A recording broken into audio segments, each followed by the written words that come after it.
प्रिय बंधुओं, आप सभी को नमस्कार। आज चर्चा होगी महाकुंभ की, बिल्कुल शुरुआत से। ऐसा विश्लेषण जो आपको बस यही मिलेगा। अगर आप यूपीएससी के छात्र हैं या फिर आमजन, यह विषय सभी के लिए विशेष है तथा कला एवं संस्कृति, आर्ट एंड कल्चर के अंतर्गत आता है। तो चलिए महाकुंभ सीरीज के पहले भाग यानी कि फर्स्ट पार्ट में हम आगे बढ़ते हैं। यह जो वीडियो होगी कई सीरीज में होगी, तो पहले पार्ट को पहले हम कवर करेंगे। शाही स्नान, नागा साधु, आध्यात्मिकता व विशाल आयोजन 12 वर्ष में एक बार होने वाले धार्मिक समागम की पहचान है, जिसका नाम है कुंभ। प्रयागराज में यह आयोजन हो रहा है। 13 जनवरी से 26 फरवरी 2025 तक आयोजित होने वाला महाकुंभ एक तरह से कहें कि एकता का महायज्ञ है, यानी हम सभी को यूनाइट करता है, आगे लाता है, एक साथ हमें हम लोगों को कनेक्ट करता है। कब हुई थी कुंभ की शुरुआत? तो अगर इसमें हम जाएं तो कुंभ मेले की शुरुआत हुई थी 8वीं शताब्दी के हिंदू दार्शनिक आदि शंकराचार्य के माध्यम से। उन्होंने आध्यात्मिक विचारकों और तपस्वियों की नियमित सभाओं को बढ़ावा दिया तथा मठ व्यवस्था और 13 अखाड़ों की, यानी कि 13 अखाड़े टोटल है, मान्यता प्राप्त अखाड़े हैं, उनकी स्थापना की। उसका एस्टेब्लिशमेंट हुआ, यानी कि स्थापना हुई।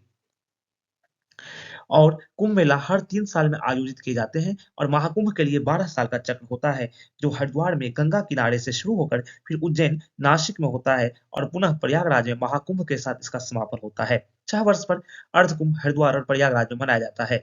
आयोजन की तिथियां हिंदू कैलेंडर में दर्ज चंद्रमा, सूर्य और बृहस्पति की गति के आधार पर तय की जाती हैं। भगवान विष्णु का मोहिनी रूप, इसके कनेक्टिविटी की स्टार्ट करें अगर देखें हम, तो ये हिंदू पौराणिक कथाओं के अनुसार चर्चा करें तो इसमें जब भगवान विष्णु ने मोहिनी का रूप धारण करके समुद्र मंथन के दौरान अमृत कलश उठाया, तो एक तरह से होड़ मची अमृत पाने की, जिसके कारण अमृत की 4 बूंदें प्रयागराज, हरिद्वार, नासिक और उज्जैन में गिरी, जिससे 4 तीर्थ स्थल बन गए। 4 तीर्थ स्थल बन गए और ऐसी मान्यता है कि इन तीर्थों यानी उज्जैन स्थित क्षिप्रा, नासिक स्थित गोदावरी, हरिद्वार स्थित गंगा और प्रयागराज स्थित संगम यानी गंगा, यमुना और पौराणिक सरस्वती का संगम में डुबकी लगाने से मोक्ष की प्राप्ति होती है। अगर अखाड़े और शाही स्नान की भूमिका की बात करें, अभी हमने जिक्र किया कि कुल मिलाकर मान्यता प्राप्त 13 अखाड़े हैं, तो शुरू में केवल 4 अखाड़े थे, प्रमुख अखाड़े की बात कर रहा हूँ।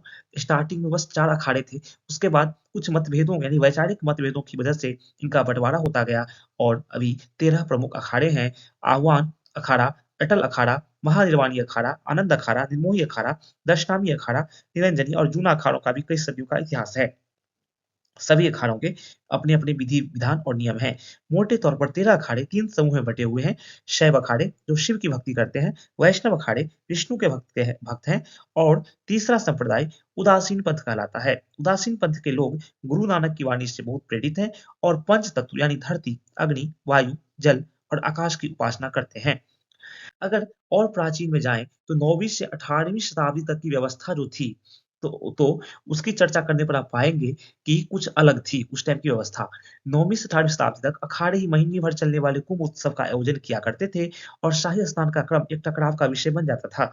इस क्रम को लेकर अखाड़ों के बीच कई हिंसक झड़पें भी हुई, जिनमें हताहत भी कुछ लोग हुए। हालाँकि क्रम अभी भी अखाड़ों द्वारा तय किया जाता है, लेकिन अब इसकी एक व्यवस्था बन गई है, इसे संस्थागत स्वरूप प्रदान कर दिया गया है। शाही स्नान के दौरान अखाड़ों के महामंडलेश्वर यानी मुख्य साधु सजे हुए रथों, पालकियों, हाथियों और या घोड़ों पर बैठकर मकर संक्रांति, पौष पूर्णिमा, मौनी अमावस्या, बसंत पंचमी, माघी पूर्णिमा और महाशिवरात्रि जैसे विशेष दिनों पर प्रातः काल एकदम बर्फीले पानी में, जल में शाही स्नान करते हैं। महीने भर चलने वाले कुंभ उत्सव के दौरान आम श्रद्धालु भी किसी भी दिन, शुभ दिन पवित्र स्नान में भाग लेते हैं।